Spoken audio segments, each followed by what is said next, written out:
Of the three Christopher Nolan Batman films, I feel that The Dark Knight Rises is the weakest. The performances are good, the movie is spectacular in just about every way with meticulous production design, cinematography, an epic score and all the usual bells and whistles. It's got emotion, heart and pathos. Nolan pulls out all the stops and delivers an epic over-the-top memorable Batman film. However, Dark Knight Rises also has gaping plot holes too big to jump over even in that magical tumbler. Repeated viewings are not so much fun as tedious exercises in looking past the bad to find the good. Tom Hardy plays Bane, a one-dimensional gimmick villain from the comics that I really can't stand, but somehow Hardy manages to take a character I could not give a crap about, and not only make him compelling, but actually likable and sympathetic. When I watched The Dark Knight Rises for the fourth and fifth time, it was to enjoy Tom Hardy's Bane, as many other elements of the film just don't work in my opinion, and even fly in the face of what Batman stands for. Batman is out of character, too many villains and subplots are going on making it a bit of a mess of a film. While the scope of The Dark Knight Rises effectively ramps up the tension and large-scale mayhem from The Dark Knight's claustrophobic riff on Michael Mann's Heat, it seems to come unraveled with plot holes and too many slap-yourself-in-the-face in disbelief moments. The first much-anticipated viewing of Dark Knight Rises at the local sticky-floored multiplex had me genuinely annoyed that Batman is so easily beaten by Batman, and he made so many boneheaded rookie mistakes in the film. That was not the comic book Batman we know and love. But hey, it is a movie adaptation, and they are doing their own thing. I just don't have to agree with it. And yes, I did just say Batman beat Batman and not Bane. Why? Well, it was a typo, but I reread the sentence and you know what? Batman did beat Batman. He beat himself by being out of condition and ill-prepared for an enemy he knew next to nothing about, idiot. Bruce Wayne was Batman for like 2 other times in those other movies, then he sat on his ass for around 8 years doing nothing, moping about some woman who chose to be with a good guy turned sociopath rather than him. Cry me a river, Bruce. Great work, way to stay in shape and keep your edge, way to stay true to your vision of your war on crime and avenging the death of your parents, and the whole never give up thing. Well done, mate. What the heck was Bruce Wayne doing for all that time? I hope he didn't just watch television while wearing turtlenecks a la Michael Keaton's Batman. Did you ever notice that Tim Burton never let you see Bruce Wayne's neck? Kind of weird if you ask me. What was that about? Was he planning to turn Batman into a vampire in that cancelled third Burton Batman film? Because I would watch that film.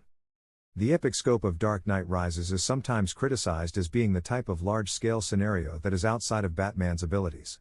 The city being taken over and the imminent threat of a nuclear bomb seems more like the sort of thing Superman or JLA could handle without breaking a sweat. Putting aside the rampant plot holes, the logical inconsistencies and all the things that a very out-of-character Batman does seemingly without reason, shifting focus from what I didn't like, what is there that I did like about Dark Knight Rises? By about the third viewing, I started to warm up to Tom Hardy's Bane. Tom Hardy is an excellent actor whose career has gone from strength to strength.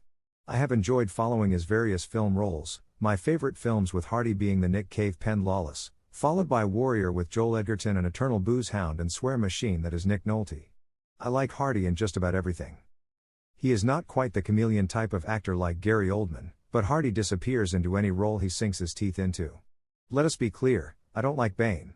He is a gimmick character who is rather boring and shallow, so I was not easily won over by Hardy in Dark Knight Rises.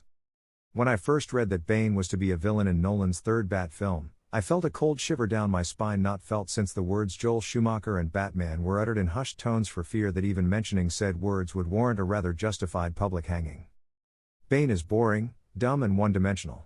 I had no belief whatsoever that any film with that character would be a good film. But now when I think of the film, Tom Hardy's Bane is really the only good reason to watch the movie. Michael Caine, Gary Oldman and Morgan Freeman all do serviceable jobs, but they are just there as wallpaper rehashing what they have already perfected in the previous 2 films, and at times they just feel redundant in a very busy film. Alfred and Lucius seem to exist in The Dark Knight Rises just to give exposition and push the plot forward. Sure, you could say the same of the previous 2 Nolan Bat films, but here they feel non-essential. Tom Hardy's Bane becomes the performance to watch in Dark Knight Rises. He is genuinely unnerving and scary with his strong man physique juxtaposed with the bizarre choice of an aristocratic Englishman's voice. Bane is just creepy enough to be scary. He is strange enough to be a Bond henchman a la Jaws or Oddjob, but surprisingly much smarter than a henchman, and fans are still debating who the real villain, mastermind was in Dark Knight Rises. What could have turned out to have been the most unintentionally camp villain in a Nolan Batman film, instead becomes a performance of a very driven, obsessive, intelligent and capable man. A man not unlike Batman himself. Whether Bane is the mastermind of the plot to give Batman gray hair at an early age and that whole thing with the nuclear bomb set to blow Gotham to teeny tiny pieces or actually just a pawn of Talia and Ra's al Ghul is never clearly established. Was Talia the master planner who used Bane? Did Bane use Talia? Were both merely pawns of the deceased Ra's al Ghul? All are valid speculations, and Nolan loves to keep fans guessing about the official version of events in his films. Unlike some directors who leave things open-ended, which Nolan also has a habit of doing, Nolan always has his official version of events that is not revealed to the fans or press. But sometimes, even years later, he leaks out little morsels, little crumbs to salivating fans eager to promote or debunk the latest Inception, Prestige or Batman theory. On a side note, I really like Schumacher's other films such as Tigerland, The Client, A Time to Kill, Falling Down, and Phone Booth. Schumacher is a competent director, but any Batfan knows the two Batman films he directed were terrible films on nearly every level.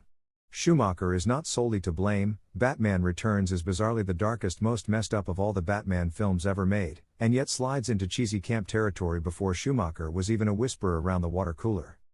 Oh wait, you don't think Returns is all that dark? Let's see, for your consideration, in The Dark Knight the Joker puts a pencil in some guy's eye, a criminal, and blows up an empty hospital building. In Batman Returns, two parents try to kill their newborn baby, then Batman sets a guy on fire and leaves him to burn to death. That is just the first 15 minutes. It gets worse. Getting back on track, the anticlimactic first fight of Batman vs. Bane is so one-sided that Batman is laughable, but then he had been sitting at home for several years moping and doing nothing. Perhaps taking a leaf out of Keaton's Batman and watching a lot of television in turtlenecks. The second fight scene between Batman and Bane packs plenty of punch. While the brief fight with Batman and Bane and amid the crazy crowd under a blanket of fresh snow is just a prelude to Talia and the eventual saving of Gotham City, in this scene the actors actually make contact with one another. Christopher Nolan is a brilliant filmmaker. He makes blockbuster films, but with brains. The cinematography and film scores are top-notch. However, one area that is a consistent letdown in the Nolan Bat trilogy is the fight choreography, which looks like pre-Matrix era American action movies. He admits this weakness in this area in several interviews. But to me that is no excuse not to hire better people around him who can do better. Nolan's Bat film fights are not Batman Forever levels of awfulness, but noticeable enough to anyone who has grown up watching Hong Kong action flicks of the 70s and 80s. Take the worst Jackie Chan or Jet Li movie from the 80s, and the fight scenes are 100 times better than anything you will see in the Nolan Batman films. Why? Well, the Hong Kong action movies get by on their action, and little to no story. The genuine martial arts and amazing stuntmen, and women, of Asian action cinema took the world by storm with the rise of Kung Fu cinema in the 70s, and it took Hollywood decades to catch up. Notably, the Wachowski brothers worked with Yuen Wu-ping on The Matrix. The Matrix was the first mainstream American Hollywood film to really embrace the superior technical knowledge of Asian fight choreographers that people actually watched. Once you had watched The Matrix, you could not unwatch it. Seeing John Wayne throwing haymakers in old Western films, or any of the generic and boring movie fight scenes that followed in his wake in American cinema, just would never seem the same again. But take another look at the fight scenes in Batman Forever or Batman and Robin made just 2 years earlier and see how laughably bad the fights are. You will cringe if you freeze frame and take a look at the cutaways and absolute nonsense on display. Coming back to Dark Knight Rises, in the first fight between Bane and Batman, they barely touch each other. While the fight has emotional impact, and the sound makes us feel how brutal the beatdown for Batman is, freeze framing any part of the fight, or playing it in slow motion, will show the actors are often several feet apart from one another, and it is even noticeable at full speed if you really pay attention. It is a laughably bad on-screen fight. They did better in Adam West's day. In Asian action movies, by and large there is contact.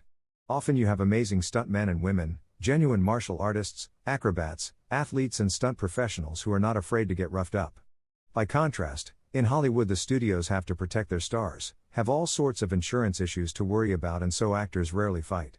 Cue the stunt people, they come in and do the hard work, and generally don't get any credit for risking their necks. While Hollywood post-Matrix has embraced better fight and stunt choreographers, allowing the open influence of the superior Hong Kong action cinema methodology, Dark Knight Rises really drops the ball. In American action movies, or movies in general, the actors don't actually hit each other, they stand slightly askew, and the camera makes it look like they are getting hit with clever angles. But in Dark Knight Rises, You can actually see the wrong angles that show the two actors not hitting each other. On repeat views, the hardcore brutal fight scene with Bane demolishing the ineffective out-of-shape Batman, it becomes laughably bad. Once you notice the bad camera angles and cuts, you can't unnotice it. This is really just me nitpicking here, but in future if a Nolan film has a fight scene, I am not saying I want Ninja Turtles and Kung Fu masters flying through the air and doing spin kicks. Not at all. Whether showing a martial artist like Batman or an ordinary Joe Billy Bob in a bar-room brawl, what needs to be improved is the shot showing the close-up action and mid-distance action. This can be improved simply by bringing on a consultant who already knows not just how to stage fights for the cinema screen, but how to shoot fights for the cinema screen. Both skills are essential, there is no need to reinvent the wheel. By and large, American cinema has dramatically improved the staging of fight scenes since the old days of ham-fisted westerns. American cinema has been a tremendous innovator of action cinema and stunt work. When it comes to big-budget, big-spectacle action films, America is the world leader. But when it comes to showing up close and personal fights, whether ring fights, bar fights, or martial arts chopsaki, Hong Kong kicks the rest of the world's collective ass. Yet, strangely, when it comes to World War II films, American cinema manages to display reasonable combat scenes, usually due to having ex-military experts on consulting duties. There is a place for every type of fight choreography.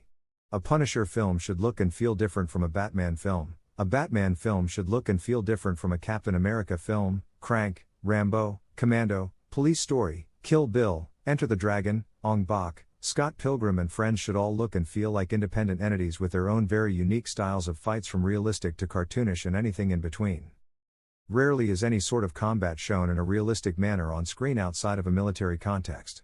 Pseudo-military influenced entertainment like James Bond, Bourne and Jack Bauer in 24, while moving closer to fight/combat realism than the typical cartoonish action movies such as the Rambo sequels, are still far removed from reality, but convincing enough to do the job. My point is, there is an infinite variety of cinematic fight styles and choreography styles, and it is the job of the director, writer and producer to identify what is most relevant to their film, and if they don't know, bloody well find somebody who does know and ask them. Do not skate by on minimum effort.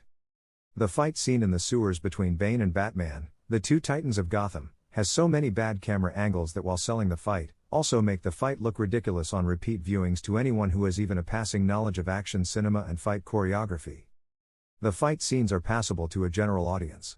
But a lot of that geek audience has been watching action movies most of their lives, and they know the language of cinema, and the language of action. A significant number of fans like wrestling, superhero comics, UFC, Batman and other cool shit. They have read Batman comics and watched UFC for a decade or more, and when Batman fights worse than the lower tier fighters in UFC, well, that just looks bad any day of the week. Batman is supposed to be an expert martial artist, and yet he flails his arms like a little school girl in the first fight with Bane. The best he can do is cover up like a boxer facing Rocky or Clubber Lang. Bane rains down one merciless blow after another, and Batman does virtually nothing. In the second fight at the end of the film, the actors are much closer together. In the second encounter, Batman is now the stronger-willed fighter back in top form after training and outmatches Bane. Batman is hungry for the win. Bane is now the one on the receiving end of a beat-down courtesy of Batman, who fights a little closer to how we would expect him to, but still manages to look like a bit of jackass because of the obvious limitations of the costume he is wearing, and the fact that we are, for the most part, watching an actor and not a stunt person. I don't know how much of the fight scene is Christian Bale and how much is the stunt double, and we should not notice with good editing and creative camera angles, or it takes you out of the bloody film, but there is enough Bale in there and the scene has much better camera shots than the first fight between Bane and Batman. The second fight feels much better, it looks better close up and far away. If you go frame by frame, and I did, there are no glaringly obvious flaws. Pound for pound it is a better screen fight. Also, if you watch Bane and Batman in slow motion in this scene, it looks like they are dancing, in a rather weird and creepy way that makes me want to see it on YouTube with pop music.